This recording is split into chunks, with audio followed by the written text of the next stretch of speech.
Muy buenos días, hermanos.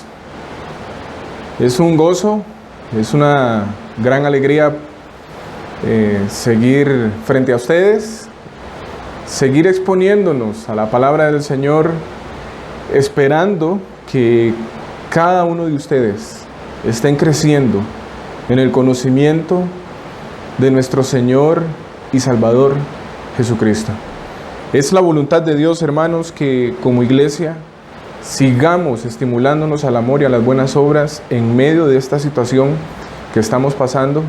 Tenemos que seguir buscando las maneras de seguir estimulándonos al amor y a las buenas obras. Y esta es una manera de la que Dios nos ha dado para poder estimularnos al amor y a las buenas obras. Damos gracias a Dios por estos medios.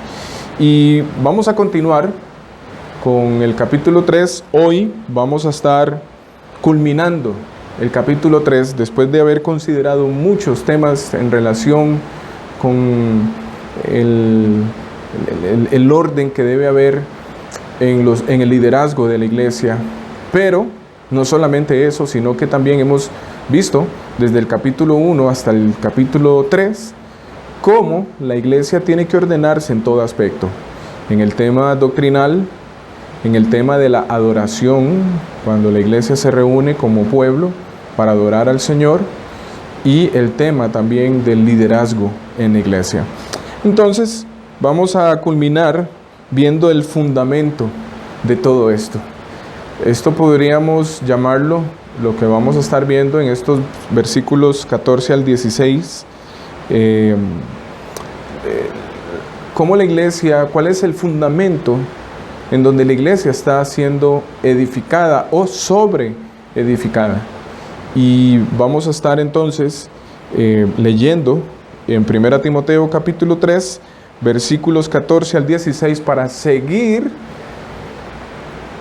meditando sobre, como hemos titulado a esta serie de 1 Timoteo, cómo debemos comportarnos de una manera digna de una iglesia, a la luz de toda la carta a 1 Timoteo.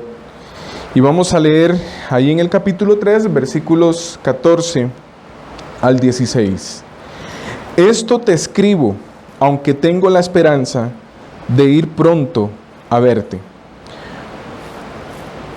para que, si tardo, sepas cómo debes conducirte en la casa de Dios, que es la iglesia del Dios viviente, columna y baluarte de la verdad. E indiscutiblemente grande es el misterio de la piedad. Dios fue manifestado en carne, justificado en el Espíritu, visto de los ángeles, predicado a los gentiles, creído en el mundo, recibido arriba en gloria. Vamos a orar. Padre Santo, eres bueno. Tus misericordias y bondades se han manifestado a lo largo de esta semana. Tu sostén ha estado a favor nuestro, guardándonos de los peligros de nuestros pecados. También, Señor, guardándonos de las acechanzas de Satanás. Hay muchas razones por las cuales debemos agradecerte. Pero también, Señor, otra de las razones por las cuales podemos agradecerte es que nos permites en esta mañana, siendo el día tuyo, en el cual nos presentamos ante ti para adorarte en espíritu y en verdad, exaltando tu nombre a través de las alabanzas, buscando tu rostro y tu voluntad a través de las oraciones, pero también al escuchar tu voz por medio de tu palabra. Señor, queremos encomendarnos en tus manos para que sigas tratando con nosotros, para que sigas mostrándonos tu voluntad en relación con la iglesia en general y también individualmente, cada uno de nosotros como creyentes que pertenecemos no solamente al cuerpo universal de Cristo, sino también a la iglesia local. Y que, Señor, que podamos seguir aprendiendo cómo debemos comportarnos, cómo debemos conducirnos en tu casa, que es la iglesia. Ayúdanos, oh Dios, a entender y aceptar tu voluntad y a ocuparnos con temor y temblor en estas cosas que estamos viendo a la luz de tu palabra, en estas instrucciones que el apóstol Pablo ha dado, no solamente a Timoteo y a la iglesia en Éfeso, sino a la iglesia de Cristo. Ruego por mí, Señor, para que me des el poder de tu Santo Espíritu para proclamar estas verdades con denuedo y también, Señor, con valentía. Bendice a mis hermanos, abriendo sus mentes, sensibilizando sus corazones, y que juntos podamos recibir esta palabra que ha sido implantada en nuestros corazones. En Cristo Jesús. Amén. El título de este sermón es El fundamento de la iglesia. La iglesia está siendo edificada, o como dice la Escritura, sobreedificada, sobre un fundamento. Y tenemos que ver entonces cuál es ese fundamento. Podríamos decir que a la luz de lo que hemos estado viendo en toda esta carta hasta ahora, en el capítulo 1, capítulo 2, capítulo 3, es el cómo la iglesia está siendo edificada, pero la iglesia está siendo edificada no en la nada, sino en un fundamento. En las siguientes palabras registradas en los versículos 14 al 16, el apóstol Pablo declara las razones que tuvo para dar estas instrucciones. ¿Dónde encontramos estas instrucciones? Bueno, las del capítulo 2 específicamente, podríamos mencionar el capítulo 1, pero específicamente desde el capítulo 2 al capítulo 3, versículo 13. Y estas son las razones. Podemos encontrar dos en los versículos 14 y 15. En primer lugar, la demora de su llegada a Éfeso. Pablo prácticamente le está diciendo a Timoteo en los versículos 14 y 15 que aunque espera verlo pronto, Timoteo tiene temor de demorarse en el camino. Timoteo tenía una meta, tenía una visión, y él había destinado ir a Éfeso, a darle una visita a Timoteo, pero él tenía temor. Si hoy en día con los medios de transporte que tenemos, muchas veces nos demoramos, ¿cuánto más en aquel entonces? Entonces, Pablo tenía temor. Pero hay otra razón por la que Pablo le hace llegar estas instrucciones a través de la carta a Timoteo, y es que había una urgencia. Y aquella urgencia era la urgencia de poner en orden las cosas en la iglesia. Prácticamente Pablo le estaba diciendo así a Timoteo: este asunto, este problema que hay en Éfeso no puede admitir demoras, porque tiene que ver nada más y nada menos que con la casa de Dios. Esto no era una empresa, no era un negocio, era un asunto que estaba afectando a la iglesia, a la casa de Dios. Y eso lo vemos en el versículo 15.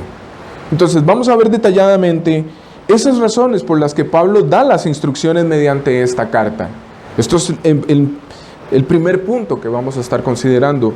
Luego de esto, está muy de la mano, cuando nosotros leemos estos versículos 14 al 16, parece que el versículo 16 no tiene que ver nada con esas palabras que Pablo está diciéndole a Timoteo, pero van muy de la mano. Y ahí vamos a ver, en segundo lugar, cuál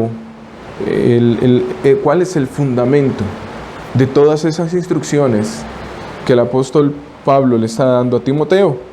Y en primer lugar, como dijimos, una de las razones por las que Pablo da las instrucciones mediante la carta, y Pablo no pudo esperar hasta que él llegara, es que precisamente él podía demorarse en su llegada.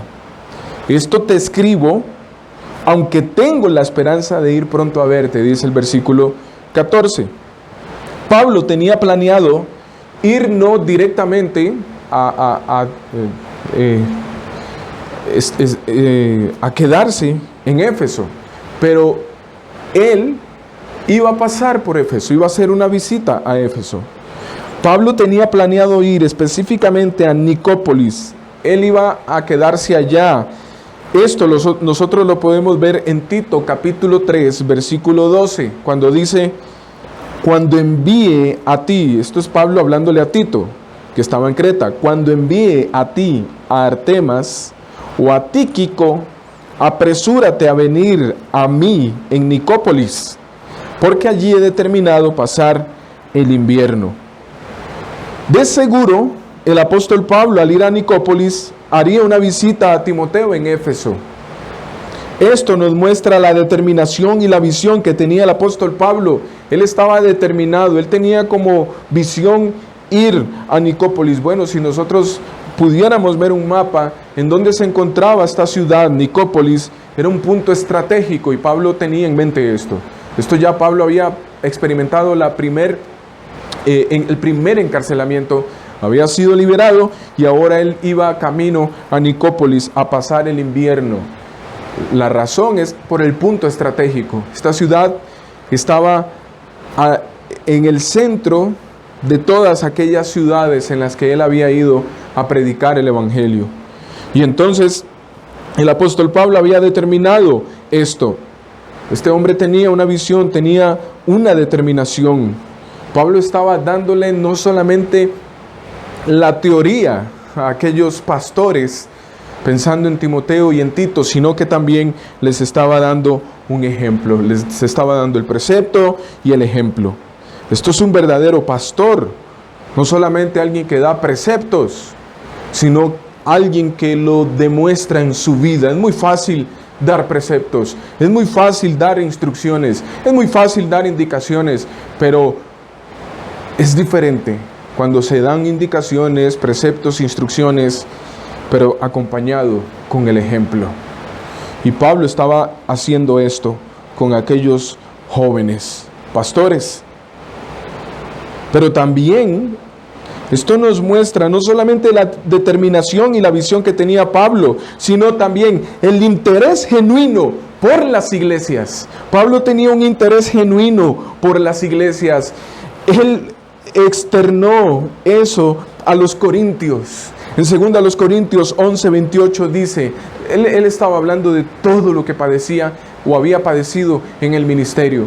Y ahí en 2 Corintios 11:28 dice el apóstol Pablo: y además de otras cosas, lo que sobre mí se agolpa cada día, la preocupación por todas las iglesias. Esa era la razón de Pablo al ir, al no quedarse tranquilo. Él iba a buscar a aquellos pastores, a ver aquellas iglesias, porque él tenía preocupación por todas las iglesias.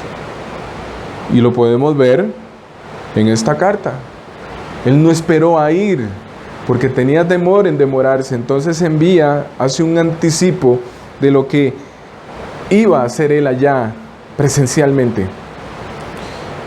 Él envía esta carta a Timoteo dándole instrucciones para que pusiera en orden las cosas. Pero también otra de las razones es la urgencia de poner en orden las cosas en la iglesia. Había una urgencia, claro. Habían aquellos falsos maestros entre la iglesia. Estaba aquella doctrina alcanzando, una doctrina falsa alcanzando a los creyentes. Esto era de urgencia. Esto estaba carcomiendo a la iglesia. Esto estaba debilitando, destruyendo a la iglesia. Entonces había una urgencia de poner en orden las cosas en la iglesia. ¿Para qué? Bueno, el versículo 15 dice, no solamente por citarlo, sino para que sepas, dice el apóstol Pablo en el versículo 15, cómo debes conducirte en la casa de Dios. Timoteo debía supervisar la doctrina, esto lo vemos en el capítulo 1. Pero también tenía que supervisar el culto, la manera de adorar al Señor. Pablo estaba dando principios regulativos en el capítulo 2. Y también otra de las cosas que Timoteo tenía que velar era por la elección de ancianos y servidores. Esto lo hemos visto en el capítulo 3, muy detalladamente. Y es a eso que se refiere Pablo al decirle, para que sepas cómo debes conducirte en la casa de Dios. Hay una conexión entre el inicio del versículo 14 y el versículo 15. Esto te escribo para que sepas cómo debes conducirte en la casa de Dios. Pablo está llevando a Timoteo a enfocarse para aquello de lo cual fue dejado en Éfeso. Timoteo no fue dejado en Éfeso porque le cayera bien a las personas o porque no había nadie más a quien dejar. No, había un propósito. Y Pablo había dejado a Timoteo en Éfeso para que pusiera en orden las cosas. ¿Cuáles cosas? Bueno, lo acabo de mencionar. La doctrina, la adoración y también la elección de líderes. Recordemos, hermanos, que la iglesia se había desviado doctrinalmente y tanto los líderes como los miembros de aquella iglesia se habían encontrado viviendo desordenadamente en su estilo de vida. Una mala doctrina los llevó a tener un mal estilo de vida. Una mala ortodoxia los llevó a tener una mala praxis, ortopraxis. Así que Pablo, después de darles las advertencias en el capítulo 1 y las instrucciones en los capítulos 2 y 3, esto te escribo, esto se refiere a todo lo que él viene diciendo en el capítulo 1, capítulo 2 y capítulo 3. Prácticamente lo que Pablo estaba diciendo es esto. Esta es la manera, Timoteo, hermanos en Éfeso, en que se comportan los cristianos. Así es que debe verse una iglesia de Cristo. El término conducir en el griego significa volver, regresar, ocuparse de uno mismo, es decir, permanecer, vivir, estar. ¿Y a qué se refiere este término conducir? ¿A qué tenía en mente Pablo? Bueno, esto se refiere a una conducta, a un estilo de vida. Entonces, lo que Pablo está haciendo énfasis es en la conducta, el estilo de vida que debían tener los creyentes a la hora de adorar al Señor como iglesia. Y es un hecho, hermanos, de que ese estilo de vida debe traspasar los límites de una congregación. Ese estilo de vida debe verse en la vida, no solamente los domingos, cuando el pueblo de Dios está reunido, sino cada momento, porque en donde haya un creyente, ahí está representada la iglesia de Cristo. Esto es un misterio, hermanos. Y esto es lo que nos enseña la Biblia también, aquel efecto que tiene el poder del Evangelio en nosotros. Todo lo que yo haga, todo lo que yo diga, todo lo que yo piense, esto va a afectar a toda la iglesia. Muchos hoy en día, en este tiempo individualista que estamos viviendo, piensan que lo que hagamos individualmente en nuestras casas, lo que nosotros pensemos, lo que nosotros expresemos en Facebook, declaraciones o en las redes sociales, eso no tiene que ver nada con mis hermanos. No, hermanos, no nos equivoquemos. Esto tiene que ver con ustedes también. Todo lo que yo haga, todo lo que yo piense, todo lo que yo hable, los va a afectar a ustedes también. Tenemos una conexión. Y esa conexión la hace el Espíritu Santo, el poder del Evangelio. Somos uno. Y por esa razón nos debemos unos a otros. La Biblia hace múltiples referencias de unos y otros. La comunión.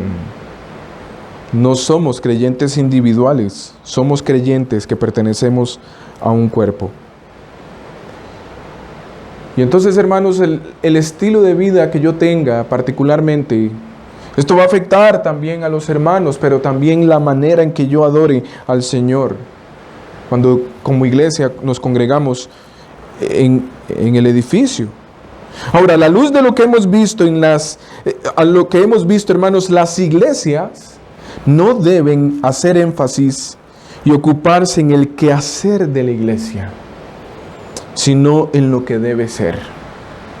Lo que hemos estado viendo en el capítulo 1, capítulo 2, capítulo 3, vemos claramente que la Escritura nos lleva a hacer énfasis y a ocuparnos no en el quehacer de la iglesia, sino en lo que debe ser la iglesia.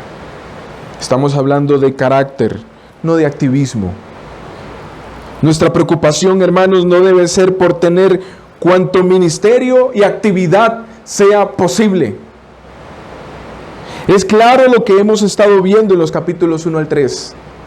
Pablo se enfoca en cuidar la doctrina, en cuidar la adoración, o podríamos decir el culto, la manera en que estamos adorando al Señor, y también la clase de líderes que deben estar al frente de la congregación. Pablo no está llevando a Timoteo a que tenga ministerio de esto o ministerio de esto otro, y que cada día se hagan actividades para mantener a las personas distraídas, ocupadas. No.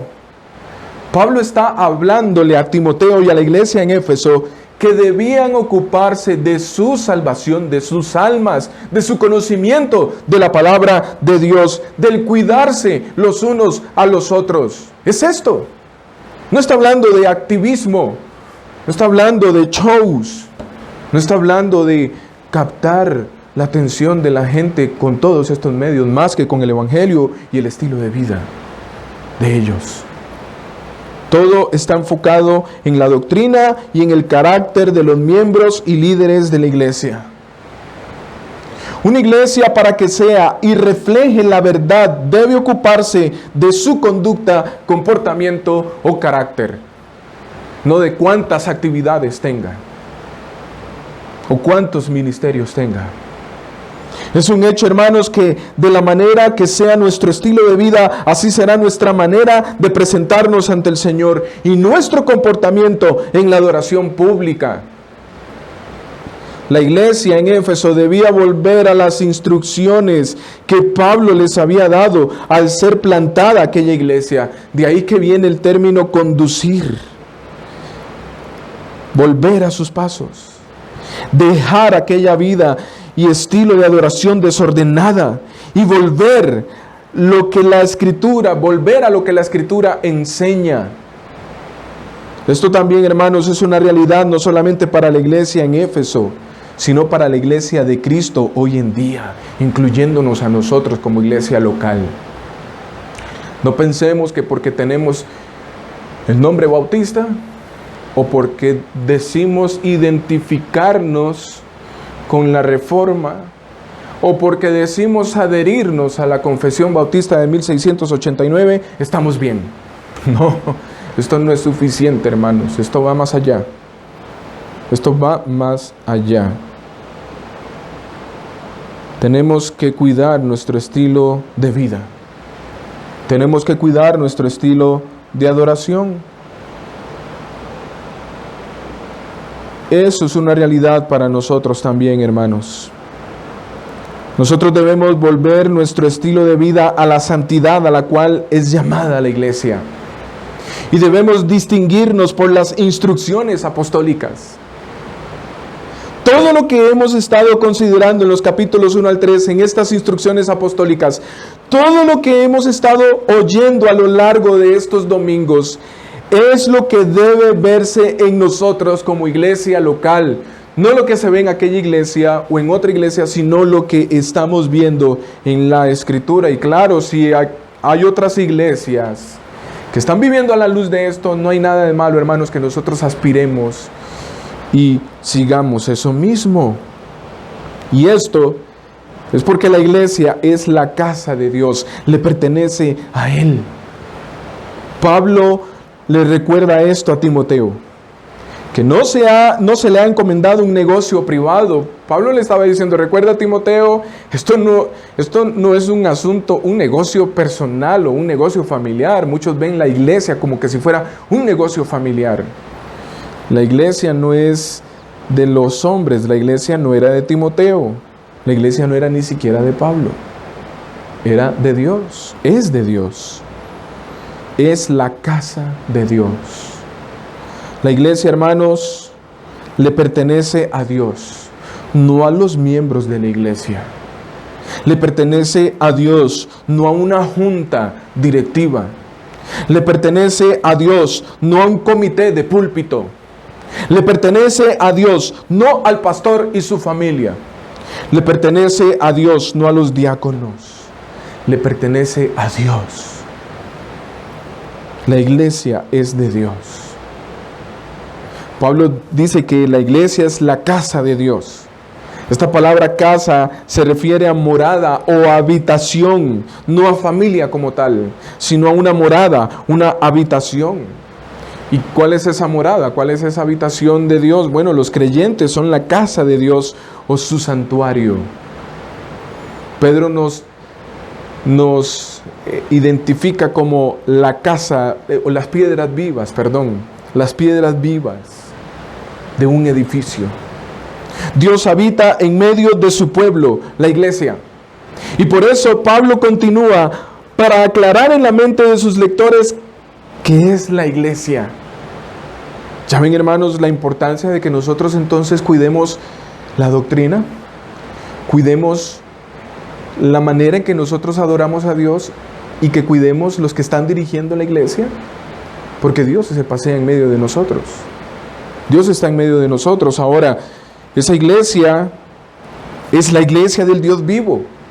No es un Dios muerto, es un Dios real.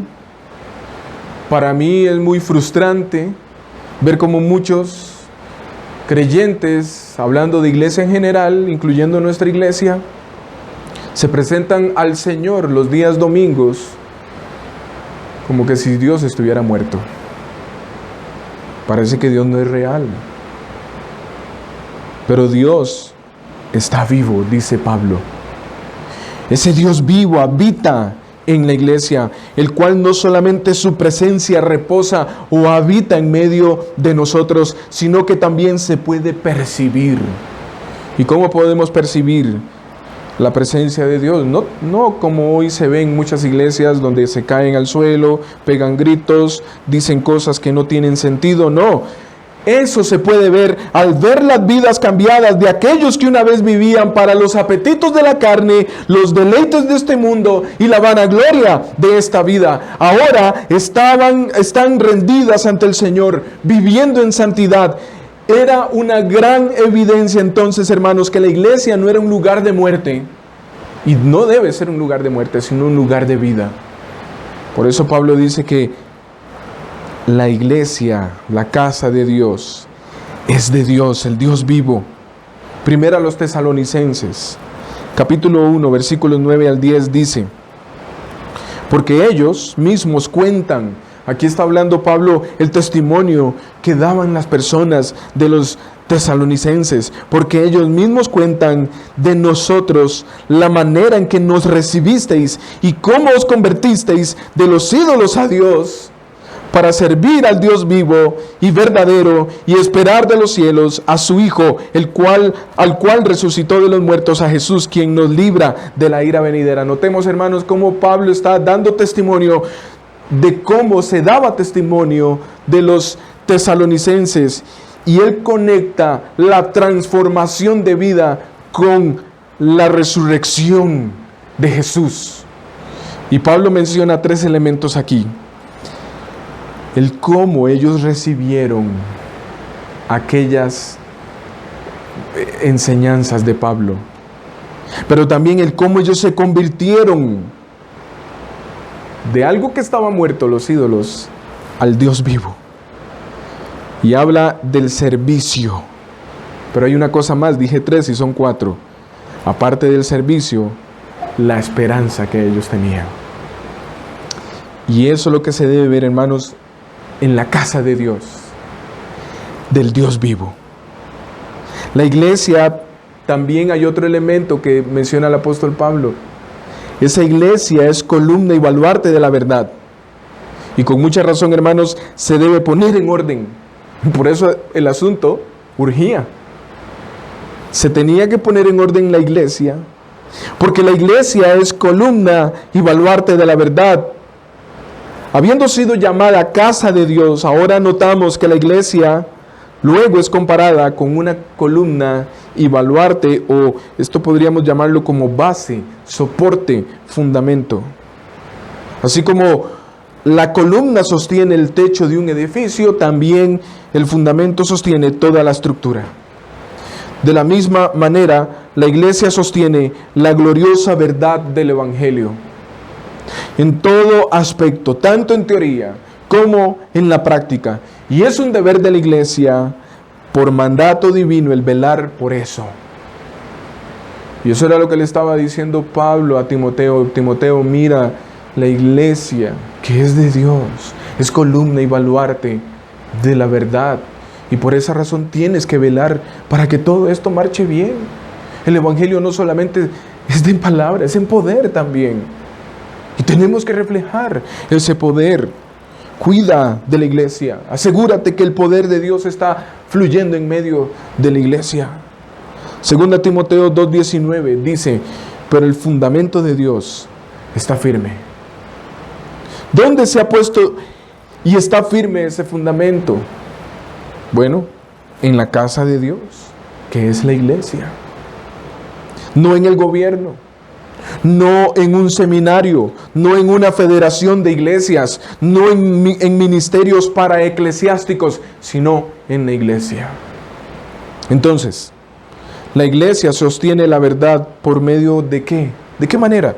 Bueno, la iglesia es columna y baluarte de la verdad. Cuando, es decir, sostiene esa verdad, la mantiene firme. Cuando oye y obedece la verdad. Mateo 7:24 dice, cualquiera pues que me oye estas palabras y las hace, le compararé a un hombre prudente que edificó su casa sobre la roca. Y Apocalipsis 1:3 dice, bienaventurado, el que lee y los que oyen las palabras de esta profecía y guardan las cosas en ellas escritas, porque el tiempo está cerca. Pero también la iglesia es columna y baluarte de la verdad, es decir, sostiene y mantiene firme la verdad cuando usa esa verdad correctamente. 2 Timoteo 2:15 dice, procura con diligencia presentarte a Dios aprobado, como obrero que no tiene de qué avergonzarse, y aquí viene lo que nos interesa, que usa bien, es decir, separa rectamente, corta rectamente la palabra de verdad. En tercer lugar, otra de las maneras en que la iglesia es columna y baluarte de la verdad es cuando guarda la verdad en el corazón, es decir, la pone en práctica. Salmo 119:11, en mi corazón he guardado tus dichos para no pecar contra ti. Guardar no es mantener bien guardada la Biblia en un mueble, sino guardarla en nuestro corazón, ponerla en práctica. Pero también otra manera en que la iglesia demuestra que es columna y baluarte de la verdad es sosteniendo esa verdad en alto como la palabra de vida. Filipenses 2:16 dice, asidos de la palabra de vida, para que en el día de Cristo yo pueda gloriarme de que no he corrido en vano, ni en vano he trabajado. Y Pablo dice que debemos estar asidos, sostenidos de la palabra de vida. También otra manera en que la iglesia es columna y baluarte de la verdad es cuando come la palabra. Ahora muchos dirán, ¿cómo vamos a comernos ese libro? Bueno, Apocalipsis 10:9 dice, y fui al ángel diciéndole que me diese el librito. Y él me dijo, toma y cómelo, y te amargará el vientre, pero en tu boca será dulce como la miel. Ahora, ¿qué debemos entender aquí? Aquí lo que debemos entender que el comer la palabra es la lectura y la meditación de la palabra. Entonces, la iglesia es columna y baluarte de la verdad cuando lee y medita la palabra de Dios. Es decir, leemos y buscamos la comprensión del texto. Pero también la iglesia es columna y baluarte de la verdad cuando la defiende. Judas 3 nos dice, amados, por la gran solicitud que tenía de escribiros acerca de nuestra común salvación, me ha sido necesario escribiros, exhortándoos que contendáis ardientemente por la fe que ha sido una vez dada a los santos. Y una manera más en que la iglesia es columna y baluarte de la verdad es cuando divulga esa verdad, cuando la grita a los cuatro vientos, no solamente en palabra, sino también en vida. Mateo 28, 19 al 20, nos dice: por tanto, id y haced discípulos a todas las naciones, bautizándolos en el nombre del Padre, y del Hijo, y del Espíritu Santo. Y noten, como también dice, enseñándoles que guarden, no solamente publicar y que las personas puedan creer esto, sino que también la vivan, enseñándoles que guarden todas las cosas que os he mandado. Y he aquí, yo estoy con vosotros todos los días hasta el fin del mundo. Amén. Y entonces hemos considerado estos versículos 14 y 15, viendo las razones por las cuales Pablo le dice a Timoteo: por eso te escribo estas cosas. Asegúrate que vas a cumplir, que vas a continuar aquella obra que yo empecé, humanamente hablando, en la plantación de iglesias. Pero ahora esto tiene un fundamento. Esto no se hacía de la nada. Esto tiene un fundamento. Y el fundamento lo vemos en el versículo 16. E indiscutiblemente grande es el misterio de la piedad. Dios fue manifestado en carne, justificado en el Espíritu, visto de los ángeles, predicado a los gentiles, creído en el mundo, recibido en gloria. Aquí tenemos nada más y nada menos, hermanos, que el fundamento de la iglesia. El fundamento, como podríamos mencionarlo, de los apóstoles y profetas. El corazón de este evangelio y de toda nuestra devoción, es decir, la doctrina, el culto y un liderazgo saludable, es Cristo. Ese es el corazón, Cristo. Sin Cristo no podríamos tener una sana doctrina. Sin Cristo no podríamos tener un culto rendido a Dios. Sin Cristo no podríamos tener un liderazgo saludable. Se ha visto, hermanos, y en esta carta lo hemos visto, y por esa razón Pablo estaba preocupado. Si ustedes quitan el fundamento, el edificio se viene al suelo. Manténganse en el fundamento. Todo lo que Pablo ha indicado en los capítulos 1 al 3 tiene un fundamento, y ese fundamento es Cristo. Esto nos debe llevar a pensar en lo que Pablo explicó a los Corintios en 1 Corintios 3, 10 al 11. Conforme a la gracia de Dios que me ha sido dada, yo como perito arquitecto puse el fundamento y otro edifica encima. Pero cada uno mire cómo sobreedifica. Porque nadie puede poner otro fundamento que el que está puesto, el cual es Jesucristo.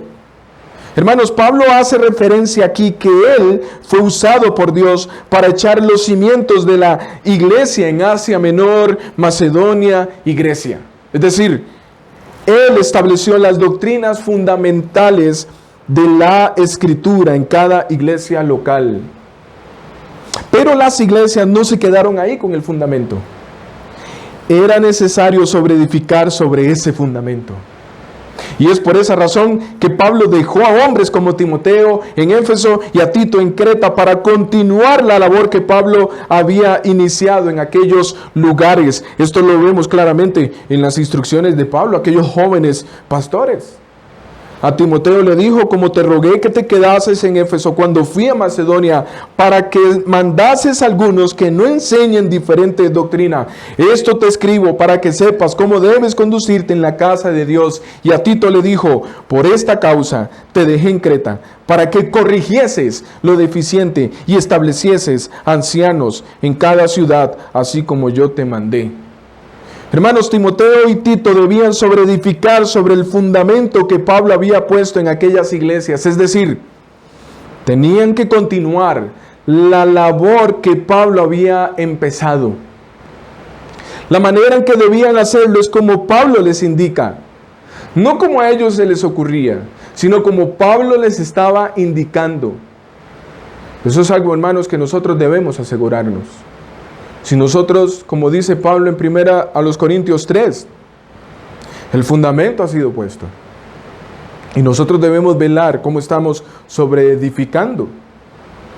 Podría ser que estemos sobreedificando de mala manera, con materiales incorrectos, débiles.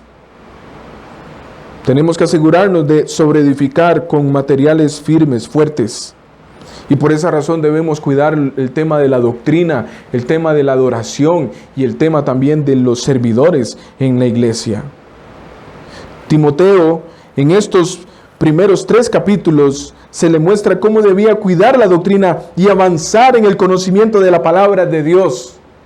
Cuidar la manera en que adoraban al Señor y la preparación y el velar también por el carácter de los líderes en la iglesia. El Evangelio, hermanos, no se trata solamente del fundamento, es decir, de doctrinas fundamentales de la fe. Hay más, hay más.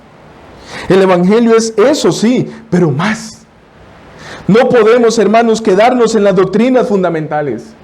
Necesitamos sobreedificar, es decir, necesitamos continuar la labor que otros iniciaron. Primera a los Corintios capítulo 3, versículo 6, dice el apóstol Pablo: yo planté, Apolos regó, pero el crecimiento lo ha dado Dios. Noten, Pablo es el plantador de las iglesias y otros continuaron aquella labor que Pablo había iniciado.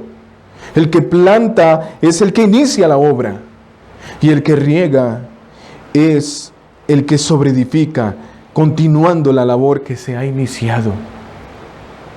Es la voluntad de Dios, hermanos, que continuemos edificando este edificio hasta que todos lleguemos a la unidad de la fe y del conocimiento del Hijo de Dios, a un varón perfecto, a la medida de la estatura de la plenitud de Cristo. Esa es nuestra meta. ¿Hemos llegado? No. Todavía estamos lidiando con pecados, todavía estamos lidiando con inmadurez, todavía estamos lidiando con muchas cosas. Y por esa razón Pablo dice ahí en Efesios 4, 13 al 15, que nosotros debemos, nuestra meta es llegar al conocimiento del Hijo de Dios, a un varón perfecto, a la medida de la estatura, de la plenitud, no de los pastores, sino de Cristo. ¿Para qué? ¿Con qué fin? Para que ya no seamos niños fluctuantes, llevados por doquiera de todo viento de doctrina, sino que siguiendo la verdad en amor, crezcamos en todo aquel que es la cabeza, esto es Cristo.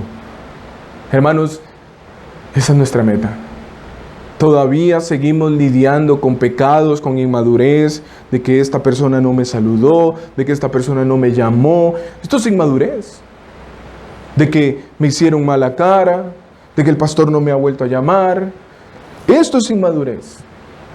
Y necesitamos seguir trabajando. No nos detenemos, hermanos. Ninguno de nosotros puede decir que ya hemos llegado a la plenitud, pero vamos hacia eso. Mi vida, los miércoles de estudio bíblico, le dije a los hermanos, mi vida no tiene que seguir siendo la misma de ayer. Y mañana mi vida no tiene que seguir siendo la misma de hoy. Estamos siendo transformados continuamente. Ahora Pablo menciona ese fundamento, le da un nombre y lo hace como una confesión. La iglesia es grande, hermanos, porque grande es su exaltada cabeza. Y él lo llama misterio de la piedad. Y ese es Jesucristo.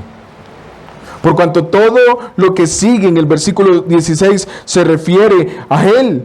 Es claro, hermanos, que la expresión el misterio de la piedad se refiere a Cristo. Aquellos para los que estaban esperando la promesa del Mesías era un misterio. Pero en la iglesia ha sido revelado. Y se le ha dado a la iglesia proclamar y revelar ese misterio. A través de la predicación del Evangelio es que la iglesia proclama y revela ese misterio, y también a través de la manifestación del Espíritu Santo operando en los corazones de la iglesia con su labor discipuladora. Efesios capítulo 3 versículo 10 dice: para que la multiforme sabiduría de Dios sea ahora dada a conocer por medio de la iglesia a los principados y potestades en lugares celestiales. Hermanos, hasta los ángeles están aprendiendo de nosotros. Cristo, quien es grande. Y Pablo lo hace por medio de una confesión. o como lo llaman otros, a través de un himno. Esa confesión o himno podríamos llamarla la confesión o el himno del misterio de la piedad. Una confesión es un reconocimiento. Y la iglesia, hermanos, reconoce ese misterio de la piedad mediante su testimonio diario, su enseñanza. Y también, como en este caso, a través de un himno. Nosotros reconocemos que Jesús es el misterio de la piedad a través de nuestro testimonio diario, a través de la enseñanza, es decir, la doctrina, y también a través de nuestros cánticos. El misterio de la piedad, hermanos, es el misterio de nuestra fe. Significado que pertenece a nuestra fe, a nuestra devoción, a nuestro estilo de vida. Por fe nosotros abrazamos esto. Por medio de nuestra devoción lo glorificamos. La palabra piedad usada en el original denota un sentido activo. Es piedad en acción. Señala una vida de piedad práctica, como lo declara Pablo en 1 Timoteo 4:7. Ejercítate en la piedad. Cristo es llamado el misterio de la piedad. No solamente, hermanos, porque estaba oculto en tiempos antiguos, pero también porque trasciende nuestra comprensión. Hay muchas cosas que trascienden nuestra comprensión y el Cristo está haciéndolo en nosotros, como esa unidad que nosotros tenemos los unos a los otros. De manera que mientras más le conocemos, en mejores condiciones vamos a estar de discernir el carácter misterioso, insondable de su amor y de todos sus atributos, hermanos. Es exactamente esta inmensurable grandeza, la cual Pablo ahora cita algunas declaraciones. Y vemos cómo Pablo describe el misterio de la piedad.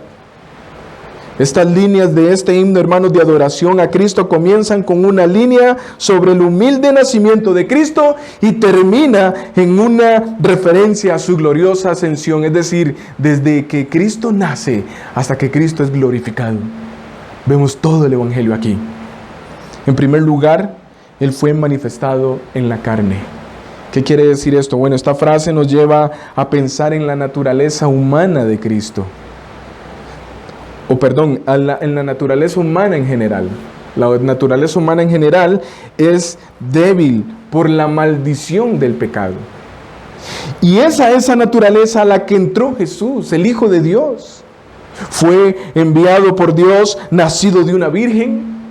Y esa declaración indica no solamente el nacimiento de Cristo, sino todo el periodo de su peregrinación terrenal, desde el nacimiento hasta su sepultura. Toda esta manifestación en la carne es considerada como un solo hecho. Y esto abarca también los otros 5 verbos. Fue justificado en el Espíritu, nos continúa diciendo Pablo. ¿Qué quiere decir esto? No todos vieron su gloria. Fue despreciado y desechado entre los hombres, como nos dice Isaías 53. Sus enemigos negaron sus pretensiones. ¿Cuáles pretensiones? De que Él es el Hijo de Dios. Y Él mismo fue echado fuera. Hebreos 13:12 nos dice: Jesús, para santificar al pueblo mediante su propia sangre, padeció fuera de la puerta, es decir, fuera de la ciudad. Pero fue justificado, es decir, vindicado por el Espíritu.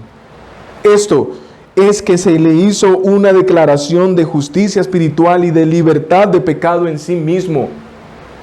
Su perfecta justicia y la validez de sus pretensiones, es decir, de ser hijo de Dios, fueron plenamente establecidas y respaldadas por el Espíritu Santo. Por medio de toda acción de poder se estableció su justicia, pero porque ciertamente, hermanos, el Espíritu Santo no habría dado este poder a un pecador. Pero fue especialmente por medio de su resurrección de los muertos que el Espíritu vindicó, defendió, exculpó, justificó plenamente la pretensión de Jesús de que Él es el Hijo de Dios. Pero también vemos que fue visto de los ángeles. ¿Qué quiere decir esto? Bueno, la grandeza de Cristo en su resurrección se destaca en la predicación de los apóstoles al principio. La resurrección fue su total vindicación. Pero esa vindicación fue también en relación con los ángeles. No solamente apostólica, sino también angelical, celestial. En la Escritura nosotros podemos ver que fue visto por los ángeles. Lo podemos notar especialmente al final de los evangelios. Fue visto por los ángeles resucitado. Y ellos dieron testimonio. Ellos vindicaron también al Mesías, a Cristo. Pero también los ángeles habían mostrado su interés en su nacimiento. Esto lo podemos ver en Lucas 2, 9 al 14. Y en su triunfo sobre Satanás cuando lo tentó en el desierto en Mateo 4. Ahí estaban los ángeles atentos, listos para servir a su Señor. Pero también los ángeles hablaron a los discípulos después de su ascensión. También los ángeles le dieron la bienvenida al volver al cielo. Y es de esta manera que ellos le vindicaron también, dieron testimonio de Jesús. Ellos estaban y están interesados en todo el programa de Dios. Primera de Pedro 1:12 nos dice que los ángeles desearían experimentar, vivir, estoy parafraseándolo, lo que nosotros estamos viviendo. Ellos desearían estar en nuestro lugar. Ellos están siendo espectadores de lo que está pasando en la iglesia. Y ellos dan testimonio de esto. Ahora, aunque todos estos acontecimientos son importantes, hermanos, para mostrarnos cómo el testimonio ocular certifica la vindicación de Cristo como el Hijo de Dios, la declaración o el verbo visto de los ángeles es una referencia clara y directa de la resurrección gloriosa de Cristo. Hecho redentor que era prominente en la conciencia de la iglesia primitiva. Ellos eran conscientes de esto. Verdaderamente los ángeles lo vieron resucitado. Mientras los ojos de los hombres estaban empañados por la bruma de la poca fe o falta de fe, los ángeles lo vieron claramente y lo reconocieron como su glorioso Señor. Eso se refiere el apóstol Pablo cuando dice fue visto de los ángeles. Pero también fue proclamado a los gentiles. ¿Qué quiere decir esto? Bueno, fue el Cristo resucitado quien antes de la ascensión proclamó la gran comisión. Esta es la gran demanda, la gran presencia confiada a la iglesia. Aquel que no fue estimado, el desechado, comenzó a ser proclamado universalmente como Salvador del mundo. Aun cuando esto sucedió en Pentecostés y después de Pentecostés, la gran comisión fue proclamada antes de la ascensión. Esto también, hermanos, fue usado por el Espíritu para vindicar a Jesús, no a Mahoma. A Jesús, no a Alá. A Jesús, no a Krishna. A Jesús, no César. Es a Jesús como el Hijo de Dios. Y esto era lo que estaba siendo proclamado a los gentiles. Y también Pablo nos dice que por causa de esa proclamación fue creído en o por el mundo. Este fue el resultado directo, hermanos, del mandato antes de la ascensión. Hombres de toda tribu y nación empezaron a adorar a Jesús como su Señor y Salvador. Pero, ¿por qué empezaron a adorarlo? Porque sus vidas eran transformadas por el poder del Evangelio. Por esa razón, toda aquella persona que no ha creído el Evangelio, que no ha escuchado el Evangelio, no puede ser transformada su vida. Las iglesias que quiten este fundamento están condenando a los hombres al infierno. El fundamento es Cristo, no hay otro. Esto se había predicho en la ley, en los salmos y en los profetas. Por esa razón se le llama también el fundamento de los profetas. Y en última instancia, la última declaración, dice, fue recibido arriba en gloria. ¿Qué quiere decir aquí Pablo con esto? Bueno, habiendo sido manifestado en la carne, vindicado en el Espíritu, visto de los ángeles y habiendo dado la orden que dio como resultado la proclamación de su nombre entre las naciones Y la recolección de una cosecha espiritual en el mundo fue recibido arriba. Otra manera de vindicar a Jesús en sus pretensiones como Hijo de Dios. Este es el mismo verbo usado en Marcos 16:10 y Hechos 1:2. Lucas dice, se separó de ellos, y Hechos 1:9 nos dice, fue alzado. Mientras que los hombres gritaban, crucifícale, crucifícale, los cielos abrieron sus portales y al recibir de regreso a su rey victorioso, resonaron los ecos de himno de júbilo. El cielo tembló, el universo tembló por aquel canto entonado por 10,000 veces 10 millares y de millares de millares. No sé cuánto es esto, pero todos ellos dijeron, digno es el Cordero. Ciertamente fue recibido arriba en gloria. Gloria a Dios por esto, hermanos. Gloria a Dios por esto. En conclusión, ¿cuán grande es la iglesia, hermanos? La iglesia no es un grupo de gente vagabunda que no tienen nada que hacer y se reúnen domingo a domingo. No. La iglesia no es una organización más. La iglesia no es cualquier cosa. La iglesia es grande. Ahora, no porque sea grande en sí misma, sino porque tiene un jefe. Tiene una cabeza tan excelso, un cabeza tan excelso. Timoteo, los pastores, los servidores y la iglesia en general debían tener presente esto acerca de la verdad de Cristo.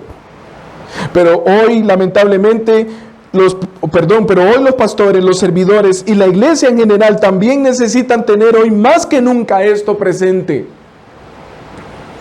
Si queremos conducirnos, si queremos comportarnos como es digno de una iglesia, si hemos de llamarnos columna y baluarte de la verdad, necesitamos recordar que ya nuestro capitán, nuestro jefe, nuestro Señor y Salvador Jesucristo, quien es la cabeza de la iglesia, quien es el Hijo de Dios, por vindicación del testimonio de la Escritura, del Espíritu Santo y los santos ángeles, quien ha recibido toda potestad y autoridad tanto en los cielos como en la tierra, nos ha indicado cómo es que debemos conducirnos. Esto es algo que nosotros no debemos manejar en antojo, porque es la visión del pastor, o porque es la visión de los líderes, o porque la cultura está demandando que como iglesia seamos así, o porque hay un hermano allá que quiere que seamos así. No. Tenemos que hacer lo que dice nuestro jefe, nuestro capitán, nuestra cabeza, el Hijo de Dios. No debemos adjudicarnos, hermanos, no debemos adjudicarnos derecho alguno. La iglesia le pertenece a Cristo, no a nosotros. Así que es nuestro deber de velar el que nosotros nos conduzcamos correctamente en la casa de Dios, la habitación de la presencia de Dios, la iglesia. No debemos nosotros adjudicarnos todo el derecho ni atrevernos a determinar qué se debe hacer o no en la iglesia. Ya el Señor lo ha hecho. Y el Señor usó al apóstol Pablo, siendo inspirado por el Espíritu Santo, para indicarnos cómo es que debemos conducirnos en la iglesia. ¿Qué vamos a hacer, hermanos, nosotros como iglesia? ¿Vamos a seguir viviendo como queremos? ¿Vamos a seguir anteponiendo nuestras opiniones, nuestros sentimientos sobre lo que Dios ha dicho en su palabra, lo que hemos estado considerando en los capítulos 1 al 3? Dios ha sido claro. ¿Qué vamos a hacer? Bueno, ya tenemos la respuesta. Si Cristo es nuestra cabeza, si Cristo es nuestro fundamento, y si nosotros somos columna y baluarte de la verdad, vamos a sostener y a mantener firme estas verdades. Y esto, hermanos, por encima de los gustos, pensamientos u opiniones de los hombres. Empezando conmigo, Yo tengo muchas opiniones, tengo muchos gustos, pero no se trata de eso. Se trata de lo que Dios dice en su palabra. La iglesia no es mía, es del Señor. ¿Qué pasó? ¿O qué pasará? Bueno, Pablo también nos da una advertencia en cuanto a esto. Y esto lo vamos a ver en el capítulo 4. Padre Santo, gracias, porque tú eres nuestro jefe, eres nuestro capitán, eres nuestro cabeza, eres nuestro Señor y también eres nuestro Salvador. Señor, muchas veces nos hemos enfocado en ti como nuestro Salvador y muy poco como nuestro jefe, como nuestro cabeza, como nuestro capitán. Olvidamos que eres tú quien determinas y has determinado ya qué se debe hacer en la iglesia. Hemos recorrido todos estos capítulos, capítulo 1, 2 y 3, para ver qué es lo que tú has determinado. Y providencialmente el Espíritu Santo toma a Pablo para dar esas instrucciones a Timoteo. Hoy Pablo no está entre nosotros. Hoy Cristo presencialmente, personalmente, físicamente no está entre nosotros, pero está a través de tu Santo Espíritu. Y mientras esperamos a nuestro apóstol, a nuestro Señor Jesucristo, tú nos has dejado estas indicaciones para que nosotros sepamos cómo debemos comportarnos, qué conducta debemos tener, qué estilo de vida debemos tener en tu casa, que es la iglesia. Señor, ayúdanos a conducirnos de una manera correcta, porque hemos sido llamados columna y baluarte de la verdad.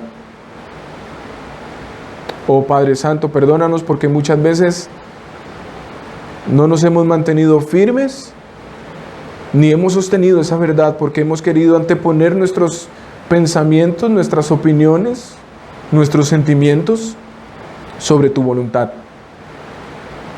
Pero Señor, ayúdanos a no hacer esto. Y ayúdanos a hacer tu voluntad, a verdaderamente ser columna y baluarte de la verdad. El fundamento ha sido puesto. Y esto lo hemos visto certificado, ratificado por tu palabra, por el Santo Espíritu, por los santos ángeles y también, Señor, por el poder del Evangelio actuando en nuestras vidas. Estas son las maneras, Señor, en que tú nos muestras que se trata de ti y no de nosotros. Ayúdanos, Padre Santo, a vivir conforme a tu voluntad, oh Señor, para que podamos ser una iglesia que se comporta de una manera digna del Evangelio. Oramos en el nombre de Cristo Jesús. Amén.